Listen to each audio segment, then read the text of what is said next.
Mr. Harrison, a man whose quiet demeanor hid a sharp mind, ran a huge electronics store chain.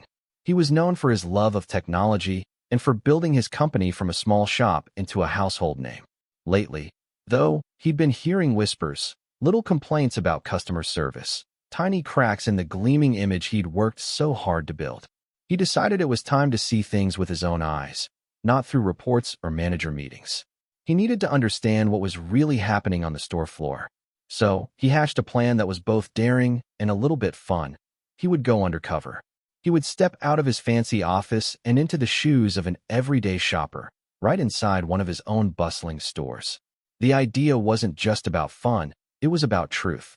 Mr. Harrison genuinely cared about his company and the people who shopped there. He believed that good service was just as important as good products. He had heard too many vague reports and seen too many polished presentations that didn't quite match the small, nagging doubts in his gut. He needed to feel the pulse of his stores himself. Were his employees helping customers with real care, or were they just trying to make a quick sale? Were people leaving his stores happy and satisfied, or frustrated and ignored? He wanted to walk through the aisles, listen to the conversations, and see with his own eyes how every person, from the newest cashier to the seasoned sales manager, treated the shoppers who walked through their doors. This mission was critical to keep his company strong and true to its values. To make sure his plan worked, Mr. Harrison knew he couldn't look like the powerful CEO everyone recognized. He needed to disappear into the crowd. So, he spent an afternoon trying on different looks. He chose a shaggy, dark wig that covered his neatly cut hair, a pair of thick-rimmed glasses that changed the shape of his face, and a comfortable but worn-out jacket that was a few sizes too big. He even practiced walking with a slight slouch, trying to shed his usual confident stride. When he looked in the mirror, the reflection was a stranger, a tired-looking man who blended in perfectly with the everyday shoppers. He looked like someone who might be a little confused by all the new technology, exactly the kind of person who would need honest help. With his disguise firmly in place, Mr. Harrison felt a strange mix of excitement and nerves. It had been years since he'd been on the floor like this, truly experiencing his store as a customer. He picked a busy location, one that usually had a good sales record. Taking a deep breath, he pushed open the large glass doors and stepped inside. The familiar hum of electronics and chatter filled his ears. He walked slowly, his eyes scanning the rows of gleaming gadgets, playing the part of someone a little overwhelmed by choice. He knew exactly what he was looking for, a high-end laptop, a product he himself had helped design. He made his way to the laptop section, pretending to squint at the price tags and specifications, waiting for an employee to approach him. After a few moments of pretending to be lost in thought, a cheerful voice broke through the store's background noise. "Can I help you find anything, sir?" Mr. Harrison turned to see a young man, probably in his early 20s, with a bright smile and a name tag that read Mark. Mark looked energetic and eager to assist, which at first made Mr. Harrison feel a glimmer of hope. This was exactly the kind of helpful attitude he wanted to see in his employees. Mark quickly walked over, ready to answer questions. Mr. Harrison noticed Mark's uniform was clean and his hair was neat. He seemed like a good employee. "Yes, I think so," Mr. Harrison mumbled, trying to sound a little unsure. "I'm looking for a new laptop, but there are so many choices." He gestured vaguely at the display. Mark, with a helpful nod, began to ask what Mr. Harrison needed the laptop for. "Well," Mr. Harrison started, his voice a little shaky as he played his part. "I do a lot of complicated work. I need something really powerful, something that can handle big programs." He pointed to a sleek, silver laptop displayed prominently. "What about this one?" he asked, feigning ignorance. It was a top-of-the-line model, one of the most expensive in the store, and a product Mr. Harrison himself had pushed for, knowing its every detail. He watched Mark closely, wondering how the young man would describe its features, eager to see if he truly understood the product he was selling. This was a true test. Mark's smile widened. He tapped the display model with confidence. "Ah, the X Pro 7000. Excellent choice, sir. This is one of our best. It's got the new quantum core processor, which makes it super fast. No other laptop on the market has anything like it." He beamed, clearly proud of his knowledge. Mr. Harrison, however, felt a sudden jolt. A quantum core processor? There was no such thing. He as CEO, knew every component that went into his company's flagship products. He had personally approved the design and specs for the X-Pro 7000, and that particular feature was a complete fabrication. It was a bold, outright lie, spoken with such conviction that a regular customer would easily believe it. Mark continued to elaborate on the fictional quantum core, using technical-sounding words that would impress someone who didn't know better. He spoke of its neural network processing and adaptive algorithms, making it sound like something straight out of a science fiction movie. Mr. Harrison, the very person who signed off on every single part and feature of that laptop, knew with absolute certainty that no such component existed. The X-Pro 7000 was indeed a powerful machine, using the best available technology, but it achieved its speed through honest engineering, not made-up parts. The young man was selling a dream, not a product, and doing so with a straight face. It wasn't just a mistake, it was a deliberate invention to make the sale. A cold wave washed over Mr. Harrison. It wasn't just disappointment, it was a deep sense of betrayal. This wasn't a minor exaggeration or a misunderstanding of a product detail. This was a bald-faced lie, crafted to trick a customer into buying something based on false information. He felt a chill that had nothing to do with the store's air conditioning. His carefully built reputation, his company's promise of trust and quality, was being undermined by his own employee. He was surprised by Mark's brazenness and deeply upset that such dishonesty was happening right under his nose. The cheerful, helpful demeanor Mark had first shown now seemed like a mask hiding a willingness to deceive. Despite the knot forming in his stomach, Mr. Harrison kept his voice calm and his expression mild. He decided to give Mark a chance to correct himself. "Interesting," he said, stroking his chin thoughtfully. "A quantum core, you say? I haven't heard of that one. Is it a new technology from our company or something from a different brand?"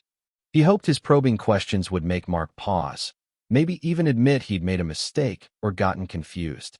He watched Mark's eyes for any flicker of uncertainty, any sign that the young man would backpedal from his tall tale. Mr. Harrison wanted to believe it was just an innocent error, not a deliberate attempt to mislead. He was giving Mark an easy out. Mark didn't hesitate. His eyes didn't waver, and his smile remained fixed. "Oh, it's exclusive to our brand, sir," he declared, puffing out his chest slightly. "It's a secret project developed right here. They don't put it in the regular spec sheets because it's so cutting edge. It's like a special turbo booster for the main processor. Kicks in when you need maximum power. That's why you won't find it mentioned anywhere else." He added more layers to his story, spinning a tale of hidden technology and corporate secrets. Mr. Harrison could hardly believe it. Not only was Mark sticking to his lie, but he was also building upon it, creating an even more elaborate fantasy to convince a customer.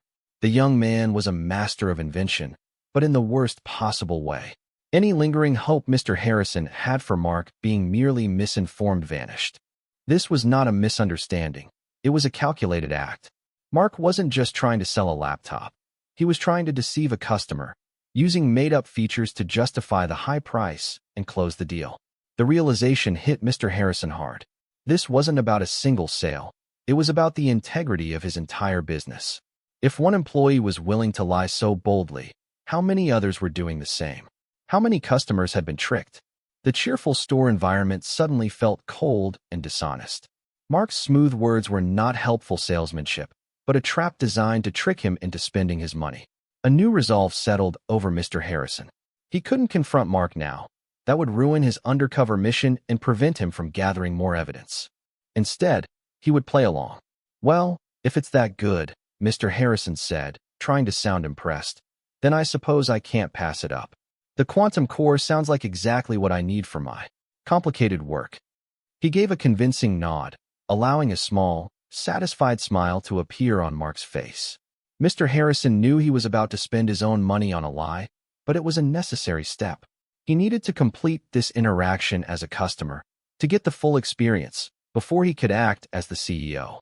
He would buy the laptop, not because he believed Mark, but because he needed to seal the evidence of this deception. Mark led Mr. Harrison to the checkout counter, still chattering happily about the laptop's unique features. Mr. Harrison handed over his credit card, the transaction feeling heavy in his hand. He watched as the machine whirred, the sale finalized, and the expensive laptop was placed into a large bag. Mark wished him a pleasant day, completely unaware he had just sold a product to his boss under false pretenses. Mr. Harrison clutched the bag containing his newly purchased, misrepresented laptop. He walked out of the store, blending back into the stream of shoppers, his wig slightly askew and his old jacket feeling tighter than before. The disguise was still perfect, but his heart was heavy with disappointment. The air outside felt crisp, but the chill he felt was from Mark's bold lie. The next morning, the disguise was gone. Mr. Harrison arrived at the store not in an old jacket and wig, but in a sharp suit. His usual confident stride returned. His limousine pulled up to the front entrance, a sight that always turned heads and signaled important business. Store employees, recognizing the vehicle and then the man who stepped out, straightened their uniforms and buzzed with a nervous energy. The store manager, Mr. Davies, rushed to greet him, a look of surprise and slight panic on his face. Mr. Harrison offered a polite but firm nod, his gaze sweeping over the store floor, noting every detail. This was no longer a casual visit. This was the CEO on official business, and everyone knew it. His mission was about to enter its most important phase. After a quick but thorough tour of the sales floor, Mr. Harrison settled into the manager's office. Mr. Davies stood by, wringing his hands slightly, clearly anxious about the unexpected visit. Mr. Harrison, however, remained calm. "Mr. Davies," he began, his voice even and clear, "I require a moment with one of your sales associates. A young man named Mark. Could you please send him in?" Mr. Davies looked surprised, perhaps expecting a discussion about sales figures or new inventory. He quickly nodded and excused himself, leaving Mr. Harrison alone. The stage was set. Mr. Harrison took a moment to adjust the laptop bag he had brought with him, placing it carefully on the desk. He leaned back in the chair, ready for the conversation that was about to unfold. A few minutes later, there was a tentative knock on the office door. "Come in," Mr. Harrison called out. The door slowly opened, and Mark stepped inside. His usual cheerful smile was gone, replaced by a look of nervous confusion. He fidgeted with the hem of his uniform shirt. Seeing the CEO sitting there, looking stern and important, was clearly unexpected. Mark probably wondered what he could have done to warrant such a direct summons. His eyes darted around the room, landing briefly on the laptop bag on the desk before quickly looking away. He recognized the bag, of course, but couldn't possibly connect it to the man in the expensive suit. Mark swallowed hard, sensing that this was no ordinary meeting. "You wanted to see me, Mr. Harrison?" he asked, his voice a little shaky. "Please, have a seat, Mark," Mr. Harrison said, gesturing to the chair opposite him. His voice was calm, but there was an edge to it that Mark couldn't quite place. Once Mark was seated, Mr. Harrison reached for the laptop bag. Slowly, he pulled out the sleek, Silver X Pro 7000. Mark's eyes widened a fraction. He recognized the model instantly. "I purchased this laptop yesterday, Mark," Mr. Harrison stated, his gaze fixed on the young man. "You were the one who helped me. Can you remind me again about that special feature you mentioned? The quantum core processor, I believe you called it? The one that makes it super fast and is exclusive to our brand." Mark gulped. He recognized the laptop, and a flicker of memory of the sale from the day before crossed his face.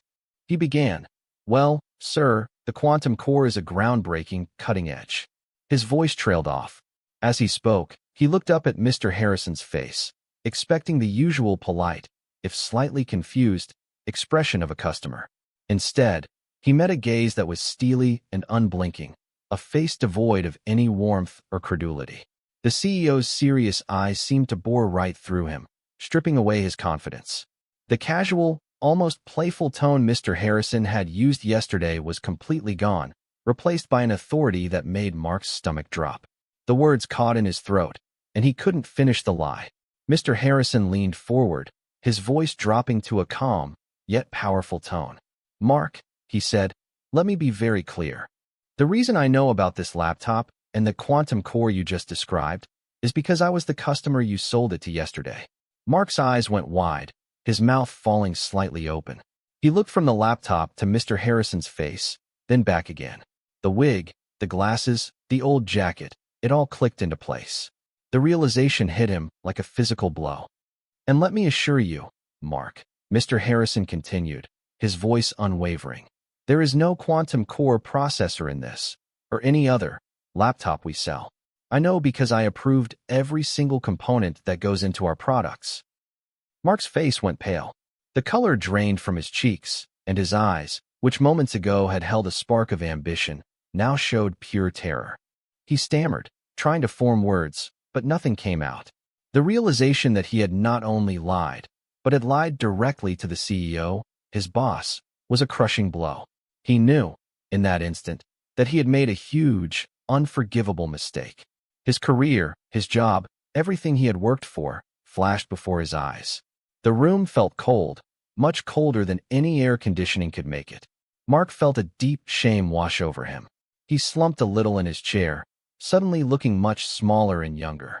Mr. Harrison let the silence hang in the air for a moment, allowing Mark to fully grasp the weight of his actions. Then, his voice softer but still firm, he began to explain. "Mark, our company is built on trust. When a customer walks through those doors, they trust us to give them honest information, to help them make the best choices for their needs. They trust that what we say about our products is true. Every employee, from the newest hire to me, the CEO, plays a part in building and keeping that trust. If we start lying, even about small things, that trust breaks. And once trust is broken, it's very hard to get back. Our reputation, our success, depends on our honesty." "What you did yesterday, Mark, was not just a small fib," Mr. Harrison continued, his voice now carrying a heavier weight. "It was a direct deception. You knowingly fabricated information to make a sale. That is fundamentally wrong. It disrespects the customer, who relies on our expertise, and it harms the good name of this store and this company.